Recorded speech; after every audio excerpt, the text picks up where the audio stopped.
Women in Pakistan Armed Forces are fighting with their pens and sword, becoming an invincible power, pacing the development and progress of Pakistan. I feel honored to wear this uniform and serve my country. Flying was never believed to be a women's thing. With passion and determination, we have reached this far. With dedication, we pledge to move far beyond horizons. On this Women's Day, we pledge to contribute equally for Pakistan.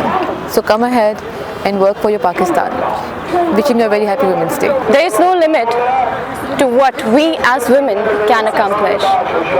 On this day, I take this opportunity to thank Pakistan for having me as one of its proud representatives. मेरा ताल्लुक़ पाकिस्तान के कबायली इलाके से है।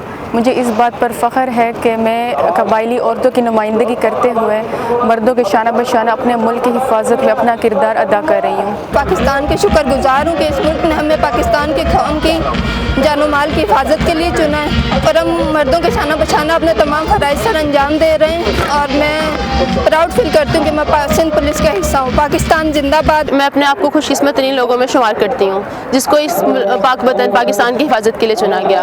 अल्लाह ताला हमारा हामी और नासिर हो और हमें अपने फ़राइज़ बेहतरीन तरीके से अदा करने की तौफीक अता फरमाए। Today on the World's Women's Day, I want to deliver the message to the women of the nation that don't wait for someone else to come and speak for you. It's you who can change the world. One woman can make a difference, but together we can change the world. मैं women day के मौके पर तमाम ख़वातीन को ये पैगाम देना चाहूँगी कि हम ख़वातीन मर्दों के शाना बशाना मुल्क की तरक्की में अपना भरपूर किरदार अदा करें।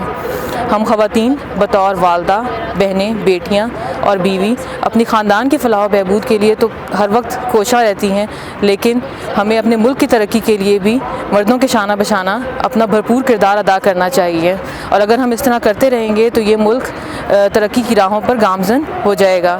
आखिर में ये कहना चाहूँगी कि women are sent from above as a blessing to make this world beautiful.